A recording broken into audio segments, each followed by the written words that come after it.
Welcome listeners to the latest Arcade Attack podcast. On today's show I've got the BioShock creator himself, Ken Levine.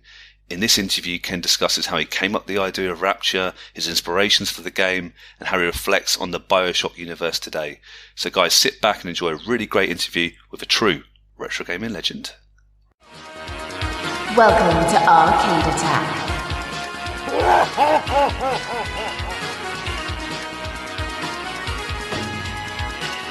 A retro gaming podcast for up to 4 players. Sonic Boom! Singing the Geek!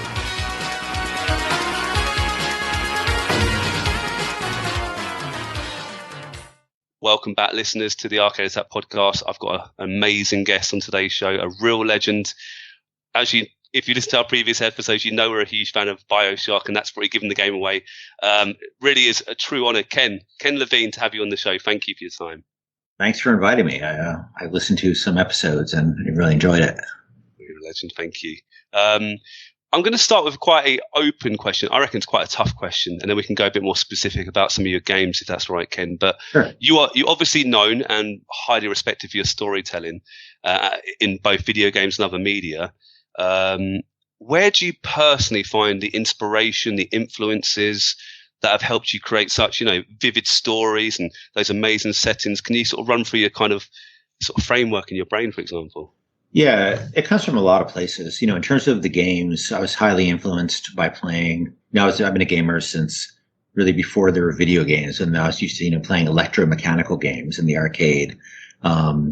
Most people don't remember these things, but they were cool little coin-op things that had, purely mechanical elements, basically glorified pinball, and weird gun games that use like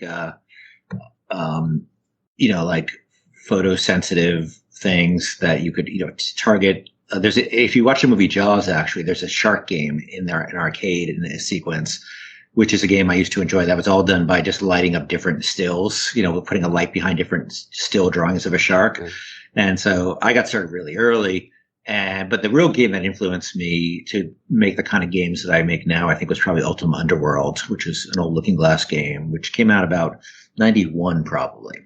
And that was the first time, I think it was really the first sort of immersive sim, the first of its kind. And that just really blew me away. These kind of the openness and the world building and the environment setting, and how, having come from playing games like Wizardry, where you sort of move a block at a time, or Ultima, which is sort of overhead view. This was a first-person game that was free form, really a predecessor to what first-person shooters in a lot of ways became. They went in a different direction in terms of just having a free-flowing first-person environment.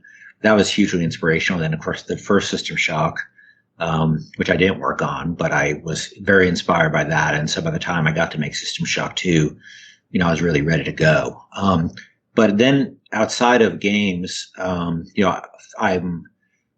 a bit of a film nerd, so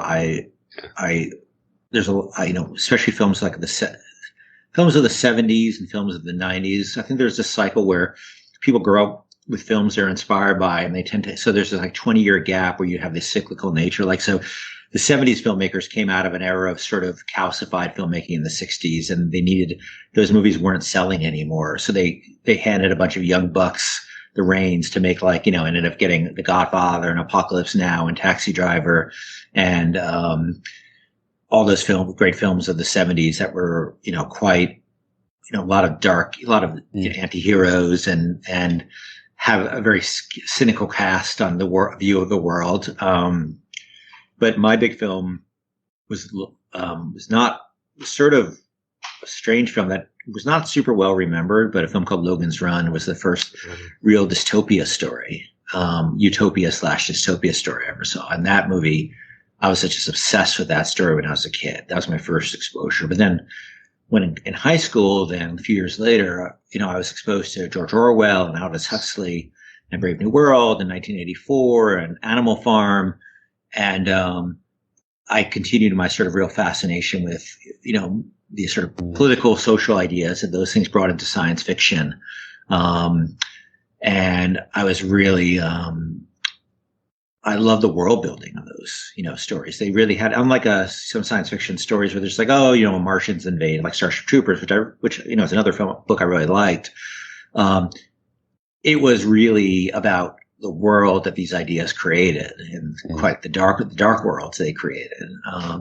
And I was just fascinated by the kind of world building those books did, and I really wanted to take that kind of lens to storytelling. And it didn't really even occur to me until I got into games that I could do that. So I had written a bunch of early screenplays that none of them were really anything like what I do now. They were sort of more action films, and I wrote like a romantic comedy for Paramount, which is like nothing like I'm known for at all, and it wasn't very good, to be honest.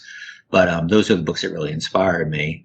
And so I think I was taken from those kind of novels and those kind of movies and those kind of games. They all sort of merged into becoming, what System Shock and BioShock were. So cool. Did any of your screenplays make it to the big screen, Ken? No. I've sold about in my life, I think, 3 or 4, and none of them have actually made it to the big screen.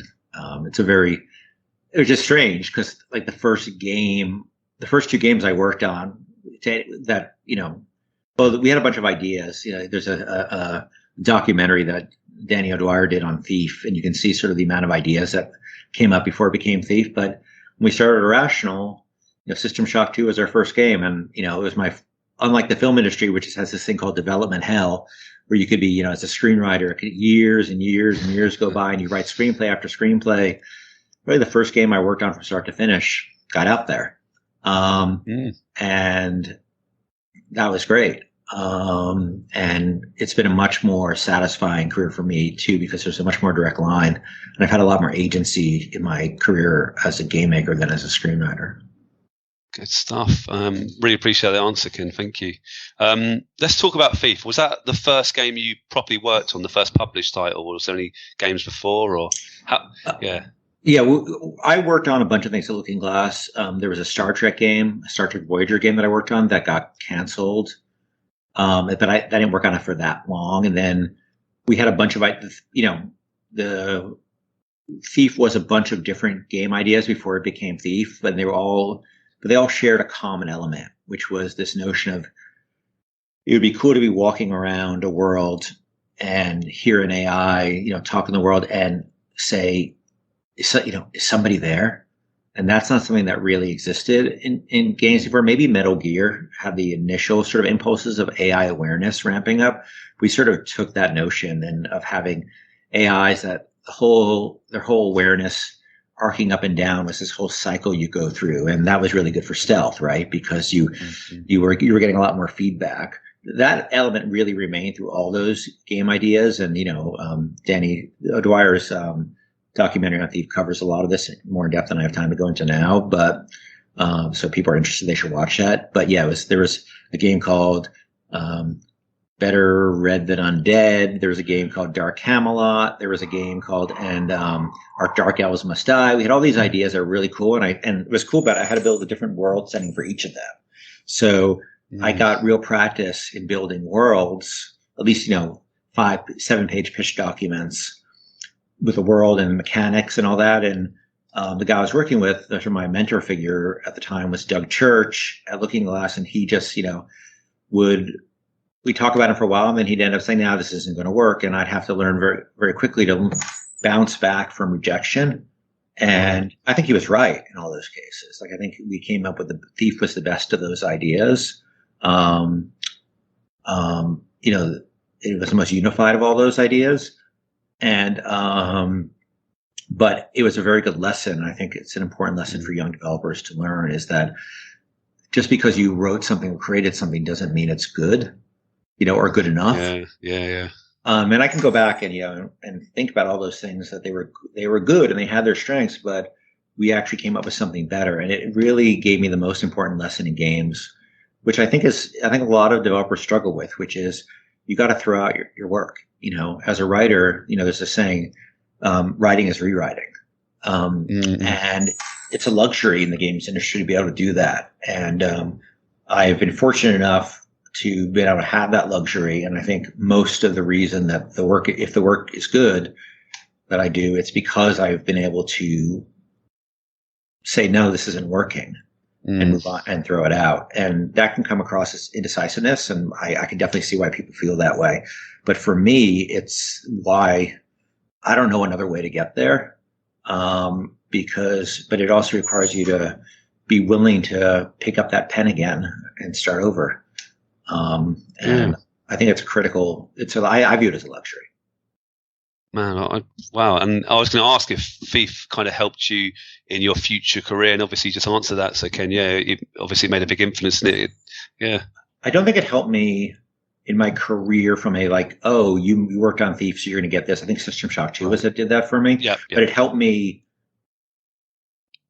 It helped me understand that just because you think it's cool doesn't necessarily mean it's cool enough. And I still have some of those designs, like Dark Camelot. I have I have a design document for that somewhere, but we made the best. I think Looking Glass went on to make the right, use the right, concept, which is better than the others. I was a fan of System Shock as well, Ken, just like yourself. And I remember playing it and thinking, this is different to Doom and Duke Nukem 3D. It just felt a bit more mature and a bit sort of darker. I mean, you said already you're a fan. How did you get the opportunity to work on the sequel? Are you happy to sort of fill in the time between Thief and System Shock 2? So Thief, I left, while I was working on Thief, I left to form Irrational because I was concerned about the companies. I was terrified I viewed getting into games. I was 29. This was sort of my second. I had already sort of tried to be a screenwriter. It didn't really work out. So I had a few years in the wilderness and, doing jobs that weren't creative. And while I got by, as a computer consultant and a graphic designer and a bunch of other random jobs, I was disappointed because I was this sort of wunderkind. I was winning all these, playwriting awards when I was young. And then I got an agent when I was like 19 or 20. And and then all of a sudden all that was gone. And, I can sense my parents' disappointment in me, and all that other stuff. And so when I was worried, I got this job at Looking Glass, which I couldn't believe I was lucky enough to get. But then I started to get worried about Looking Glass's sort of financial health, even though it was like, from a creative standpoint, it was second to none. I had run a business myself, and I know I know that businesses, I think a lot of times people at jobs think the business is just going to be there forever. And I knew enough to see some warning signs that the business was struggling. And so this is probably naivete.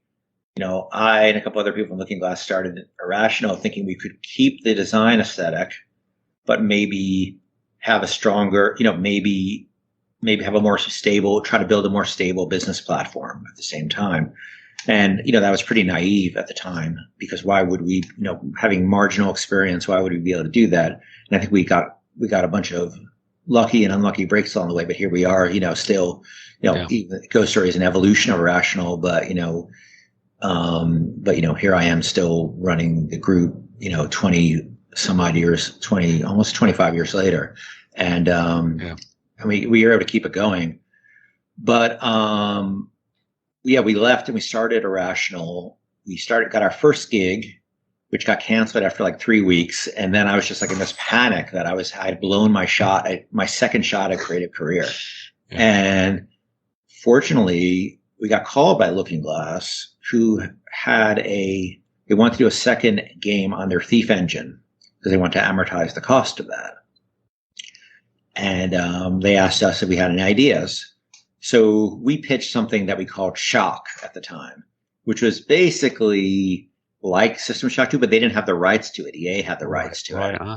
And they pitched it. And so it was different. Like it didn't have Shodan in it. It was kind of different. It was very much like an Apocalypse Now storyline. There was a military commander set in the future who had gone kind of crazy, and you were an assassin basically hired to go on this crazy spaceship, and where he had completely gone off the deep end and go to this really strange world and try to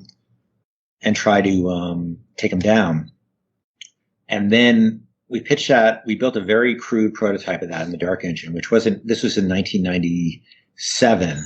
So Thief it was a year from coming out, and Thief's engine Thief was one of those games, like many games, people don't really understand this, that basically there was no game until a couple of months before it came out. Like they finally figured out the technology wasn't working properly. It all sort of came together in the last couple of months. And, I say this from hearing from the people who worked on it.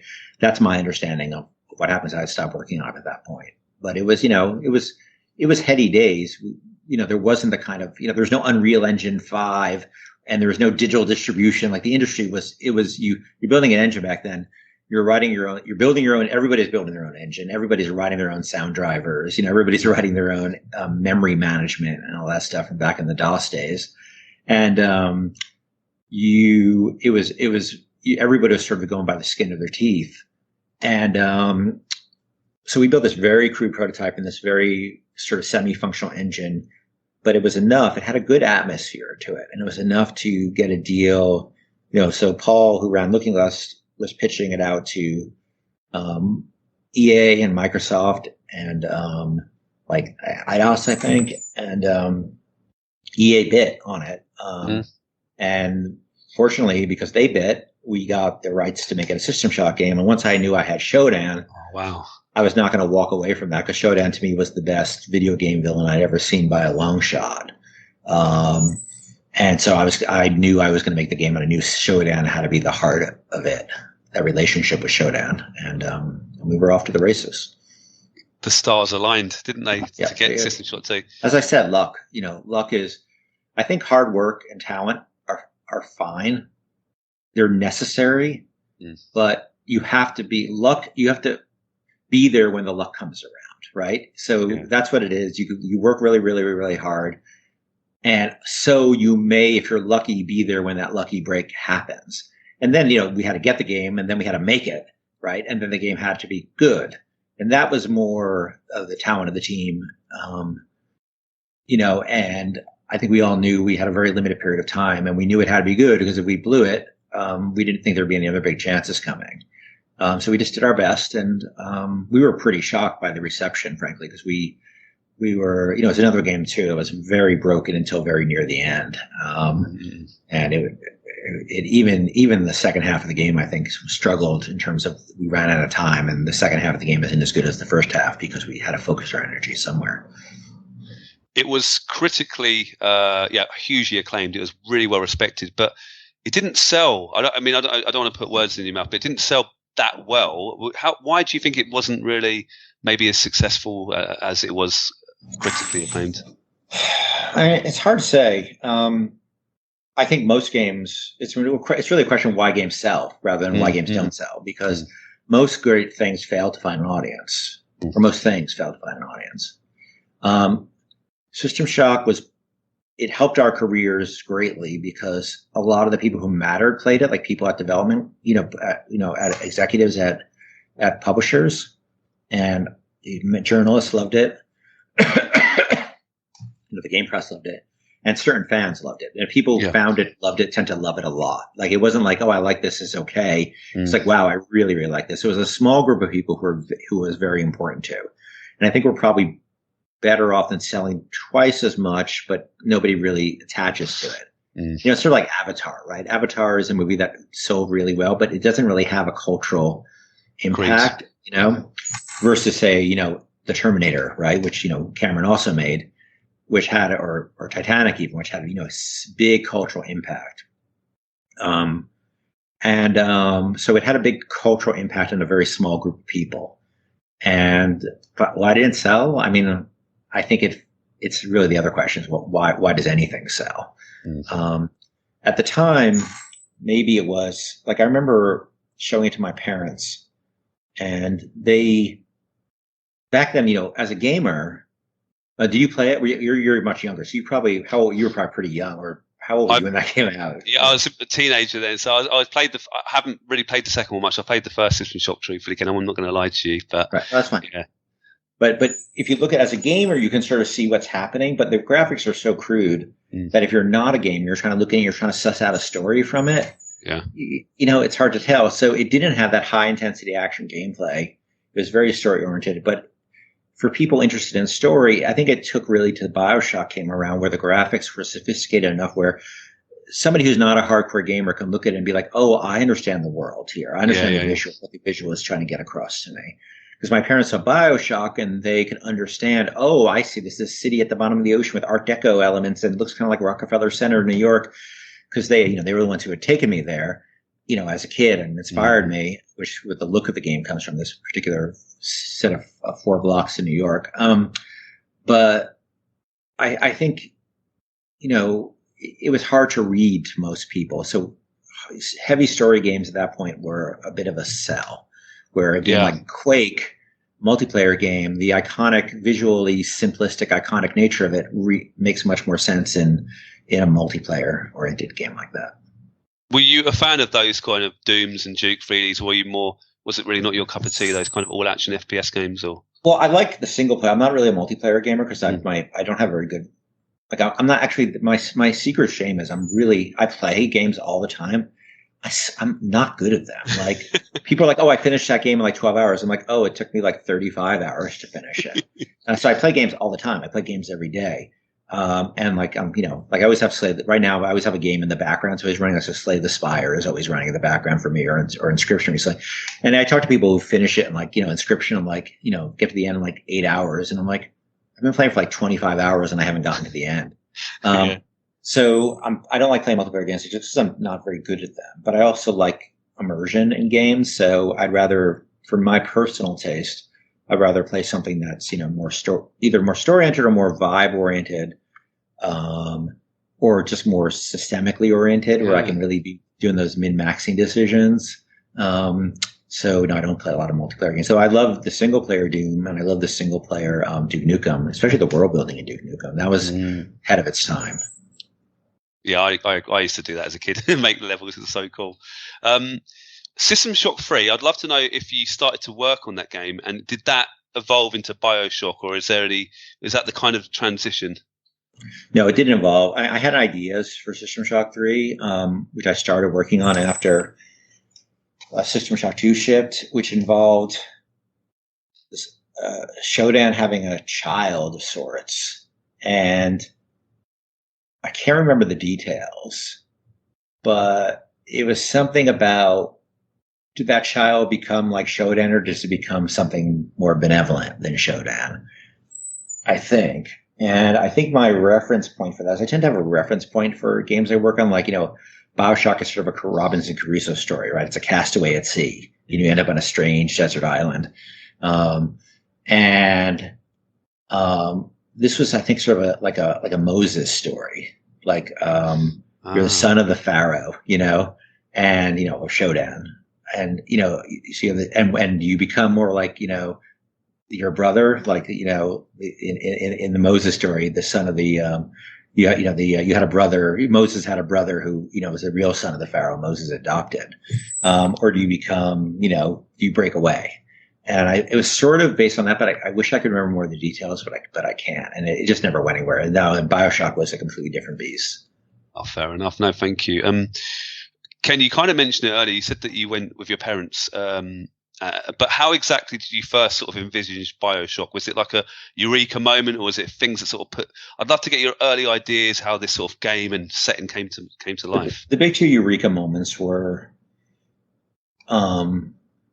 very separate from each other, and both sort of conceptually and time wise. So the first idea I had for BioShock, the team wanted to do another System Shock 2 style game, but I was very reluctant because I was the guy who had to go out and make the deals.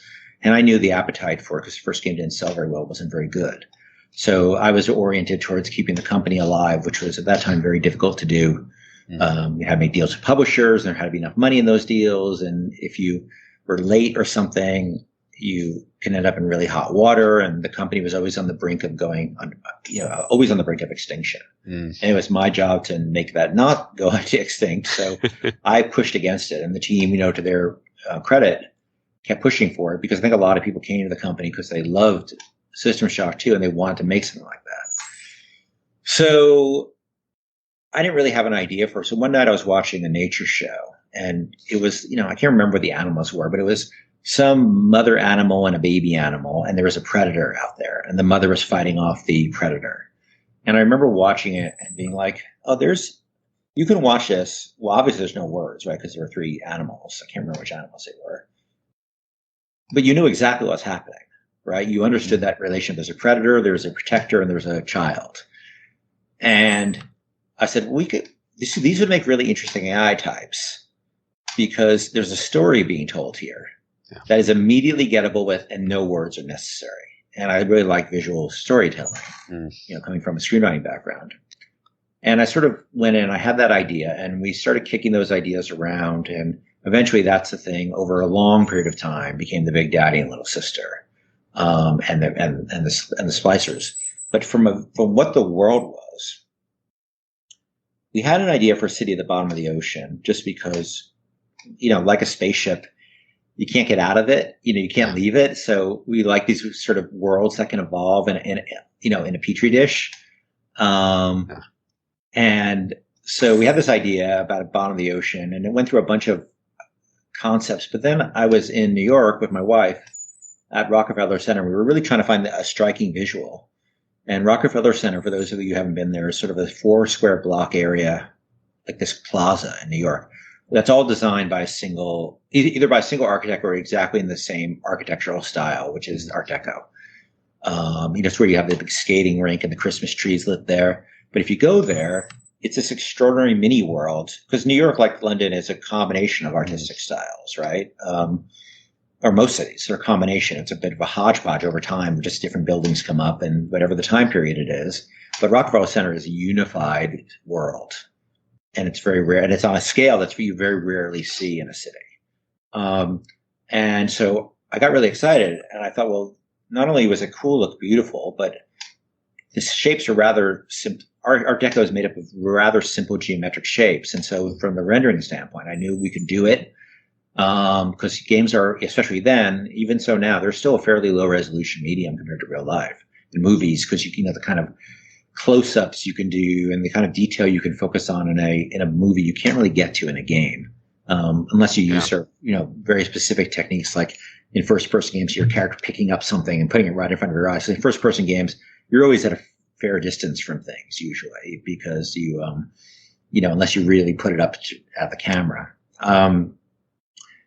And so I liked that. It was striking. It felt like there's also a statue of Atlas holding up the globe outside, which is they actually put on a cover of one of the editions of the Fountainhead, of Ayn Rand's The Fountainhead, which is the book that sort of inspired the Andrew Ryan character and the philosophy for the city, and all those things that sort of went off like ding, ding, ding, ding, ding in my head. And I came back, and my wife and I bought these disposable cameras they had back then, because we didn't have their cell phones didn't have cameras really then, or good ones, and we just used up all the film in those cameras, taking pictures of everything, down from the facade of the building down to like what a door handle or what a lighting fixture would look like, to a floor tile, to a desk, to everything. And we brought it back to the team. Like, okay, I think this is it. And the art team, took it up immediately and were great. And they started figuring out how to turn it into something. And we focused on the space that became the restaurant that you have. Very early in the game, you come into this restaurant called the Kashmir Restaurant, right past where the woman in the baby with the baby carriage, the Spicer with the baby carriage. You go into this room, and that we just started working on that room, and we stayed in that room for like a period of a couple of months of just trying to get it right. And we kept throwing things out, going and focusing. And once we had that room right, then we started expanding out and populating the rest of the game with that look. But it was like one of those eureka moments that came from just being in the world, and seeing that space. And I had been in that space 100 times before in my life, but I always liked it. I always had an attachment to it, but I never really thought of using it in a meaningful way in a game. When you go back, is it weird when you go back since the game, or is it just? It's not weird, because I've been there so many times before, but I do have probably a stronger attachment to that space now, because it was like a gift from the heavens to be given an aesthetic that clear. And you have to honor obviously all the artists who came forward and developed that style, and the artists who made that space. But I hope wherever they are, they know that audiences today, not only people go to the space, but gamers who never have a chance to go to that space, are still being inspired by their work. Amazing. Yeah, I'm sure they would really appreciate that. I mean, you mentioned earlier about you got into George Orwell and history was part of BioShock. I'd love to know, is there any other media that helped make BioShock? So I've heard that Resident Evil games was a bit of inspiration. Is that fair? Or is there any other video games you got ideas from? Or Resident Evil, the first one, I remember had a really good, strange vibe. I don't think it was inspirational in the sense that more on System Shock, where sort of the the sort of limited resources aspect of Resident Evil can create a lot of tension. And I realized that playing Resident Evil that you'd find a couple of bullets every now and then. You have to really think carefully about each one you use, but not as much in terms of the big picture elements. It's much more coming from the Looking Glass games and doing System Shock and wanting to build from there. So yeah, I think it had more inspiration on System Shock too than it did BioShock. Fair enough. I mean, Rapture is famous. It's one of the most iconic locations in a video game, and I have to say I was blown over when I first went into Rapture. Can you describe how you wanted BioShock to make the player feel when and the emotions you wanted to evoke when they were playing, when they first walked into Rapture and got really into the story, for example? Well, I think this is from my own life. As a kid, I grew up near New York, not in New York, but near. I was born in New York, and I grew up in northern New Jersey, which is not very far from New York. So my dad worked in New York, and I spent a lot of time there. My grandmother lived in Queens, and we had a lot of family members there. And there was sort of this. My dad worked in the Diamond District, 47th Street, and there was this very sort of, at that time when I was a kid, because I was born in 1966, there was a lot of the Jewish immigrant culture, the old world. My grandmother's native language was Yiddish, not English. And so there's a lot of Yiddish being spoken, a lot of that sort of diaspora feeling, Jewish diaspora, European diaspora feeling in Eastern Europe kind of feeling that I remember going to delis and bakeries and this sort of sights and sounds and the feel of that world. I used to go to Broadway shows a lot. My parents take me, and that a lot of sort of Broadway is built by a lot of European refugees, and so I kind of, and then also the experience of going to New York in the 70s, in the early 80s, when the streets, they sort of emptied the mental institutions because they stopped funding them, and you had a lot of very people with a lot of mental health issues on the streets. They just kind of abandoned them to the streets.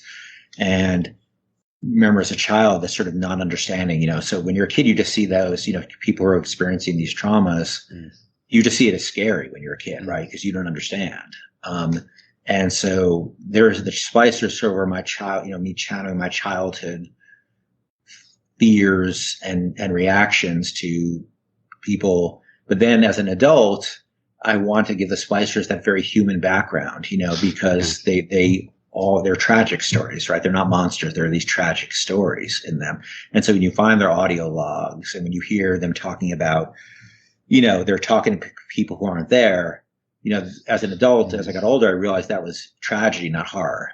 And, so I think the tragic feeling of lost, and all those people kind of felt like, there's some kind of lost greatness to them, right? Because their mental health issues overtook whatever life they had. And so they were having experience of, in their head, they were sort of on the streets, people, especially people, I think with schizophrenia, for instance, they were, seeing and hearing things that weren't always necessarily there and having conversations with people who weren't necessarily there. And they were sort of trapped in this past.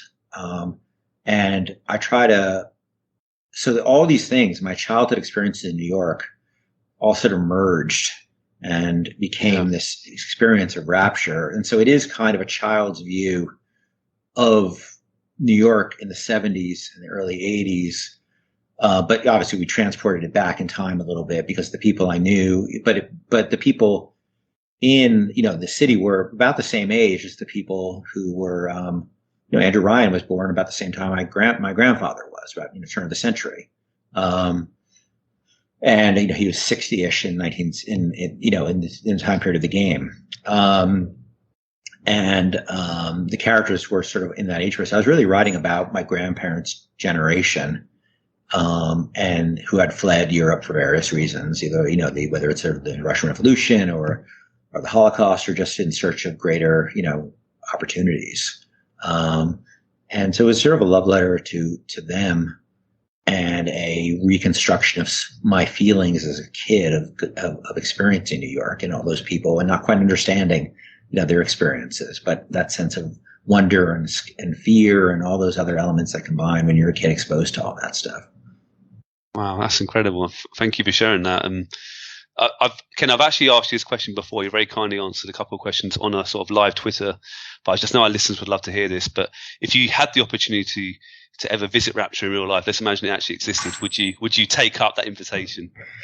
Yeah, I remember you asked me. We met on a Twitter Spaces thing, right? I'd like to visit it briefly. It's I think moving there would be a tricky proposition. It's pretty dangerous. Probably doesn't smell great. That's the thing. Probably it's good we couldn't get across in the game because everything. You ever been in a waterlogged space for a long period of time, it tends to not end up not smelling excellent. But certainly it would be amazing to spend a little time there. But I kind of feel I have been there, Yeah. And I'm okay with that knowledge. It feels like a real place to me. Brilliant. And it's absolutely incredible setting. Obviously, we haven't really spoken about it. BioShock is obviously known for about the RPG elements. You can improve yourself, you can improve your weapons, you can sort of change yourself with plasmids and Adam and stuff and so forth. I mean, was that a really important part of the game you wanted to bring in? And was there any ideas that just didn't make it into the final cut of the game, for example? Yeah, I mean, I thought it was a differentiating factor. Like System Shock 2 had the sort of, sonic powers thing in it, but it was never really, it was good and interesting, but it didn't work in the combinatorial way, that we were able to do with the plasmids. And also we didn't really have the environmental effects. Yeah. The environmental effects were actually something I really was pushing for back even in the Looking Glass days. I wrote up I used to, when I got there, I would just sit there and write documents. I write like white papers and proposals for systems. I would just keep writing stuff. And so one thing I came up with. I mean, I conceptually came up with it. I had no ability to conceive it, to prototype it or anything because I'm not a programmer. But it's a system called Act React. And that was basically like, could you give things properties? And it was inspired by like in Ultima Underworld, you could take up like a fish and put it on the fire and eventually become a cooked fish. Nice. And I love that moment. And that was 1991. But I really want to expand upon that, where things had sort of gettable, knowable properties, like fire would melt ice. Fire would burn things or melt ice, or ice could put out fire. And all these other things that you could apply to objects in the game, and the player would be able to then start experimenting with those, understanding the basic principles of very primal principles like fire and ice, etc. And then you keep building on these systems, and once they all know how to act with each other or react to each other, hence Act React, you could have the player have more experimental approach to gameplay. So with plasmids, at first we were working on it, and they were much more sort of like more traditional RPG, like System Shock 2, like this causes fire damage, and this character has 22% vulnerability to fire damage, and it was very under the hood. But then we really started pushing it more in this Act React direction, where the game would sort of say yes to the player. Like if the player expected to be able to do something, the player would be able to do it as much as it could. And so it moved away from sort of RPG fireball to this kind of damage onto like, okay, the world just sort of behaves the way you'd expect it to. Then we come up with ideas like when an AI was on fire, he'd jump in the water, and ice doors and all those other things, electrical stuff, projecting through the water. And we just kept expanding that vocabulary. And I think it was probably the most innovative from a game, besides the Big Daddy, was probably the most innovative part of that game. And not that nobody ever done those powers before, but we figured out a way to make it feel just a little more grounded. I'd agree. I want to quickly talk about the big twist in the game, the big story. Was that always? Did you come up with that when you were early days, or because I wasn't expecting it? I'll be honest. There's no such thing as always in a game, right? Because as I said, like you get one idea about it from a nature show, and like true. it's not like all of a sudden Rapture and everything, the clouds parted. The twist, I don't remember exactly. I know we did it fairly. We came up with the idea before we had written a lot of the script because that scene was extremely complex at the time. That was a big cutscene for us at the time, the Andrew Ryan reveal scene. And we hadn't done anything on that scale before. And we had a plan ahead of time. So I had to write it very early. And I didn't even know exactly how it would work in the story. I just had this, I just wrote it. And it stayed pretty much exactly the same after I wrote it, the Would You Kindly scene, I think as people call it now. And remember Sean Robertson and I, who was the animation director at that point. Now he's our art director. I think he was the animation director at the time. His titles changed a couple of times, but we actually had an actor who wasn't Armin Shimmerman come in, because we hadn't even cast Armin yet, and sort of I think we hadn't cast Armin yet, and or maybe we did, and he acted to the vocal performance, and he sort of did not a motion capture, for instance. That technology it existed, we just didn't have access to it. We had some motion capture in System Shock 2, very crude motion capture. He sort of acted it out, and then we used that as a basis to build the animations off of. And but that had to be done really early, so I didn't know how I was going to get there at the time. So I had to sort of solve how to get there because we were committed to that scene. And I think, as much as I said, before, it's really good to be able to throw away work. Sometimes you can't throw away work. You're forced to, to make it work. And I think that was a case where I had to sort of make it work, and we had to then figure out how to get to that point. And it took a while, but I think we eventually paved a path to it. I bet you, I bet you've heard lots of stories about how that tricked people that weren't expecting. I bet you've heard many people, many fans, and mention how much, because it shocked me. I couldn't believe it. It was so great. Well, we have done it's important when you do those scenes, I think, to not just have it be a shock to the character. It has to be a shock to the player for them to really, and it has to basically not just challenge the character's understanding of the world, but the player's understanding of the world. And so the fact that, it was, and I don't know, I never played it like anybody else. Like, I'm the last person to ask to some degree, because it was never a surprise to me.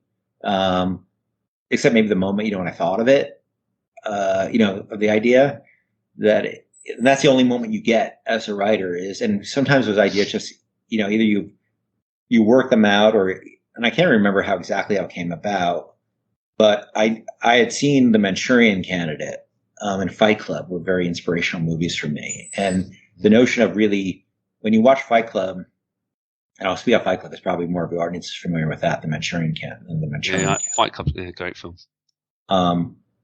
When you learn the twist in that, it makes you reconsider your entire experience with the movie.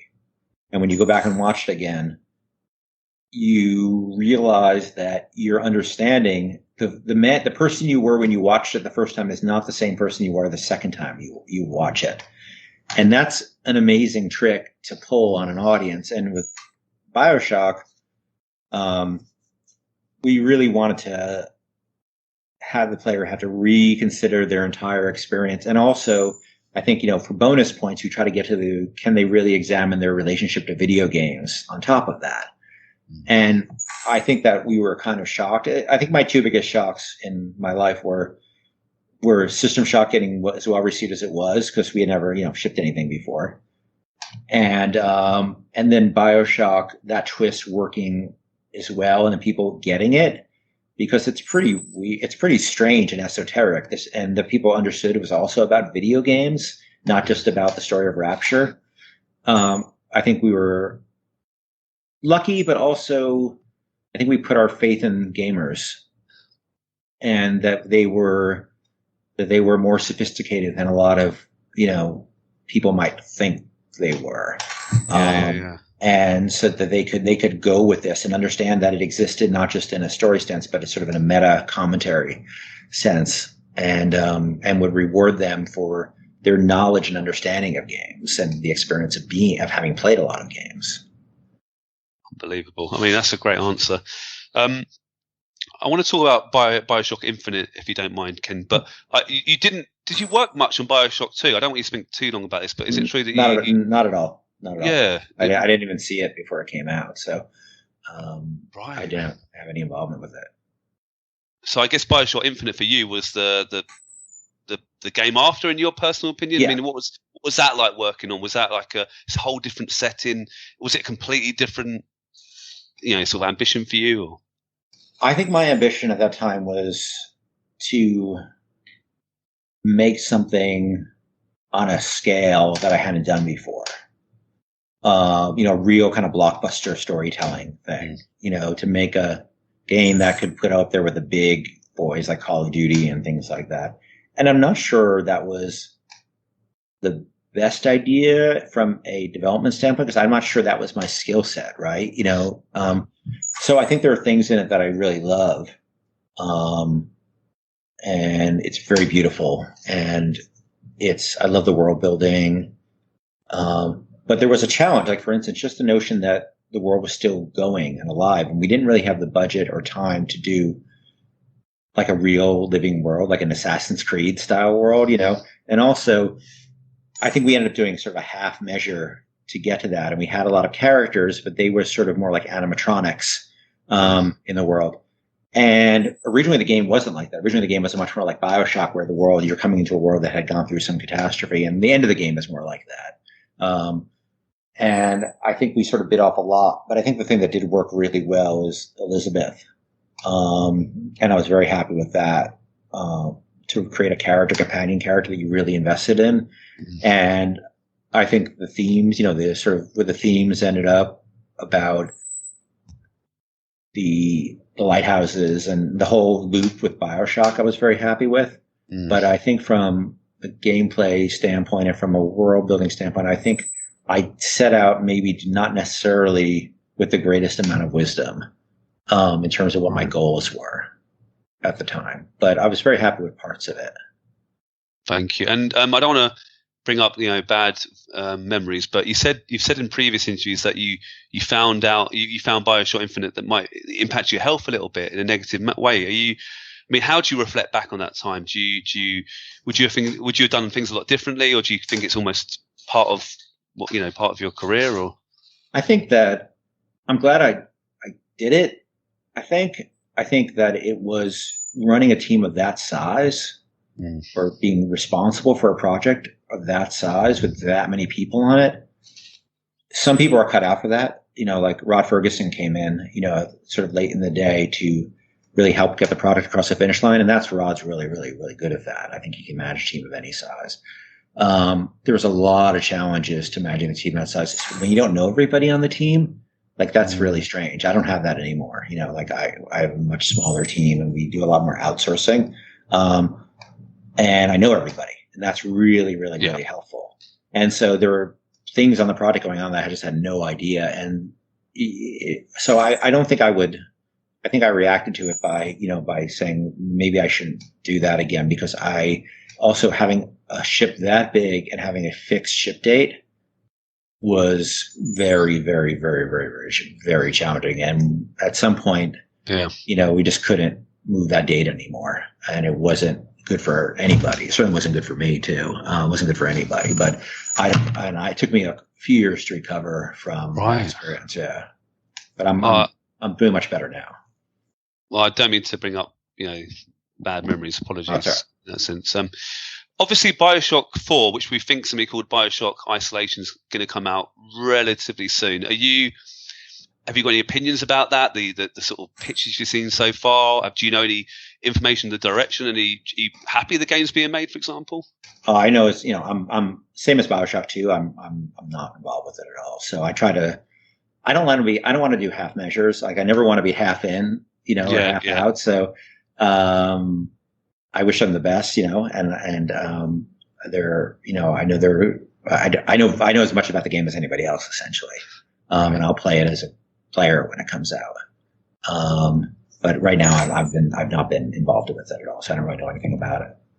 Fair enough. Obviously, right at the start of the interview, you spoke about your screenplay career, and there was a big BioShock movie that was in production, I believe, or at least pre-production.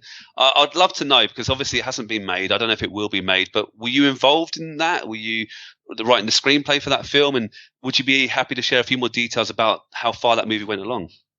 That was another situation where I would have liked to have been more involved with it, but I was sort of not really brought into it. I had some conversations with Gore, but I never saw the script. All that art that came out, they never showed it to me.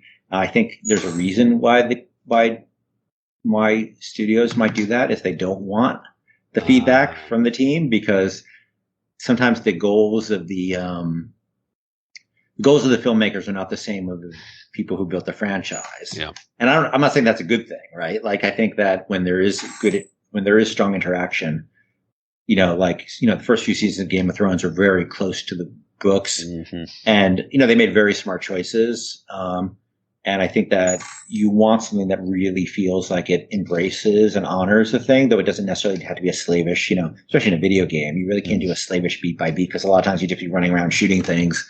But I think there was a story they wanted to tell, which wasn't necessarily the story of BioShock. And sometimes, especially now, because you need a big IP to get the money to make something, because right now, if you look at the way Hollywood movies are made, almost most things come from some reference material, because Hollywood doesn't really trust itself to conceive things anymore. So if you have a book or a comic or a game, that's much easier to get something made. So I think it was more a function of they wanted, I think people like the visuals of the world, but they weren't necessarily bought into like the story and the characters as they were. And so what I had heard about it, I felt wasn't necessarily going in the right direction. And so at some point it was sort of up to me of, do they continue, were they going to continue on with it? And, I was very fortunate that the company was like, you're willing to give me that authority. And I felt they were going to make a movie that may have been a good movie. I had no way of knowing that, but it wouldn't have been BioShock. And so we stopped it. Wow. Well, fair play. I mean, I guess we'll never know. You don't think it's ever going to be made now, I assume? Do you think that's kind of... I don't know. Like, I hope if it ever gets made, it's, I don't want to see it made unless it's perfect. Yeah. Unless it's good, and whether whether it's going to make the people who played the game feel like that it was that the things they loved in it are intact. Yeah. Yeah, and then somebody's not just like, I had a meeting once with a filmmaker, a very well-known filmmaker. I won't say his name, and he's a very talented filmmaker. And all these people we interact with are very talented, and they all want to make a good movie, I'm sure, right? But do they want to make BioShock is another question. And he said, the first question he asked me, he goes, Ken, I really love this, but does it have to be underwater? And that was, and he's not a guy who ended up working on any of the versions of the film, but that's kind of the question you get, because directors are looking for an IP they can attach to so they can get the funding.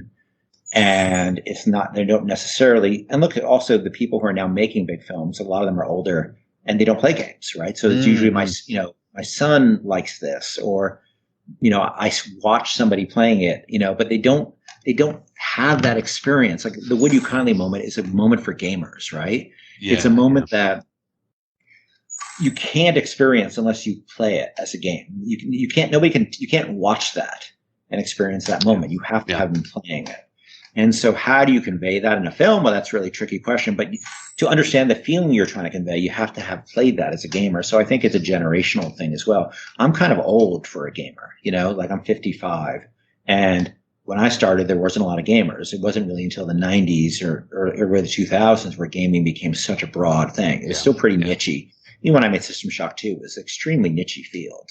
And really the rise of the consoles is what sort of made it broader, and then Steam coming back. But I think that it's challenging to get made, and Take-Two and I think both feel that, that if it's going to get made, it has to be made in a way that is not going to be alienating to the people who love this thing. Right. Yeah. Wow. Yeah. No, I completely agree. I'm not going to ask you about what you're working on, but you've started Ghost Story Games, and how's what? Can I ask why you started that company really briefly and how you're feeling about it? Was it the right? I'm sure it's the right decision, but I'd just like to get your sort of mindset on the idea. Yeah, I think we want to start by, I did a talk on sort of an approach to game development people can find online called Narrative Legos. I did a talk at GDC 2014. We are trying to approach development differently in a million different ways, coming off the experience of Infinite.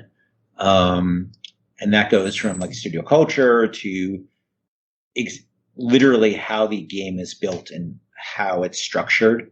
I can't really go into any kind of detail. We haven't really talked about the game, and I'm not really looking to talk about it until we have something that we want to share with people, like the game itself. But I think people will be surprised but unsurprised by what they see. Appreciate it, yeah. In equal measures. But it is, yeah. It's something quite interesting, and I'm looking forward to showing it to people. We didn't want to go down the path of showing it. That's another thing I think on Infinite is we showed the game too early because we thought it was going to be out sooner. And I don't want to have a long period of having to build up interest and hype because that just doesn't, it ended up feeling fairly inauthentic. And I think that gamers want to be, they want to know what they're getting. Yeah. And the only way to do that really is to announce closer to launch. Yeah, understood. And so I think we haven't made that mistake. And it's been hard because, I get, that scene in The Big Lebowski, like, where's the money, Lebowski? Getting your head shoved in the toilet. It kind of feels like that sometimes on Twitter, like, and I don't get offended by it because it's just people loving what we do. Yeah. And like, I'll make some comment about something else and be like, where's the fucking Gabe Levine? And I'm not hurt by that or offended by that at all because I get it. Like, I know when I'm waiting for my favorite artist or whatever to come out with a new album or movie. Yeah. I want it, but we just don't want to go out there and show something that won't end up being completely representative of the final game as much as we can. And so it's been hard because we haven't been able to share any news with our fans for a very long time. And I think a lot of people are like, what are they doing there? Are they just sitting around doing nothing? And I understand that, but we are checking on a very challenging product, but I can promise you it's being worked on every single day. And we're very excited about it. I can't wait. I've got two final questions, and it's been such a great interview, Ken, so I do really appreciate it. And actually, I think the next question is really tough. I've asked this to many of our guests before, and they do struggle. Do you have a top personal free video games of all time that you've played growing up, or even now? What would you list in your top three? And they're weird because they don't tend to be like. I tend to be known for narrative games, but I don't tend to play as many narrative games. I tend to like Civilization and XCOM. I sort of put out as two sides of a coin of very system-oriented, open-ended strategy games that have a lot of different. Every game is different. Yeah. XCOM especially sort of combining the tactical and strategic, and very rare case where there's a game reconceived and it's just as good as the original. What Jake Solomon did with Julian Gallup's original design, and they're both amazing games. Ultima Underworld probably had a huge impact on me, and System Shock, System Shock 1 I'll put in the same sort of same side of the coin as well. Yeah. And I don't know. Maybe the original Castle Wolfenstein. That was before the id game. There was a game in the 80s and 70s called maybe the early 80s called Castle Wolfenstein on the Apple II, which is really one of the early stealth games and very terrifying and nerve-wracking to play, and very crude by today's standards, but way ahead of its time at the time. I think those games were all pretty inspirational. But there's so many. Like recently, a game I love, like the whole roguelike game series of games, whether that's Slay the Spire or Inscription is a new game I've been playing a lot, which I love. Or Inside, I think, is one of the most amazing pieces of storytelling I've ever played in a game, and it doesn't have a single word in it. I don't know if you played it. No, check it out. It's by the guys who did Limbo. There's so much great stuff going on in the indie space right now, so I tend to play a lot of roguelike indie games. Into the Breach, Slay the Spire, Dead Cells, Hades, tons of great indie games in that space right now. So I've really been enjoying that whole subgenre. Bless you. Good on you. And again, quite a tough question to finish off, Ken. Just, before I do that, thank you so much for your time again. If you could share a drink with any video game character, who would you choose and why? If you could have a good chat with someone. Oh, I think it'd have to be Elizabeth because, she's my head. She's like the daughter I never had. Right. I'd love to meet her and get to know her better. And hopefully, if I met Elizabeth, she'd have a better life story than the Elizabeth I created. I was not a great dad to her, but she's a wonderful person and sort of, embodies a lot of the ideals I wish I had as a character. So, yeah, I think it would be Elizabeth. Oh, what a great answer. Really good luck with your projects, Ken, and really thank you for your time. It is a real honor and a privilege for us to get you on the show. And hopefully you have huge more success in the future. I'm sure you will. But yeah, thank you. Thank you. It was a great questions. I really, really appreciate it and enjoy your podcast. Oh, you're a gentleman. Thank you, Ken. Thanks. Thanks for listening to today's podcast. We really hope you enjoyed it. You can tweet us at Arcade Attack UK. We're also on Facebook at facebook.com/arcadeattackuk. Check out our website at arcadeattack.co.uk for lots more retro gaming goodness and to delve into our archives. Our podcasts are also available on Spotify, Stitcher, Podbean, YouTube and Apple Podcasts. Please leave us a review and a rating. We'd really appreciate it. If you'd like to support Arcade Attack, please check out our Patreon page at patreon.com/arcadeattack, which will give you access to exclusive podcasts, interviews, and other bonus content. So, until next time, take care, and we'll speak to you soon.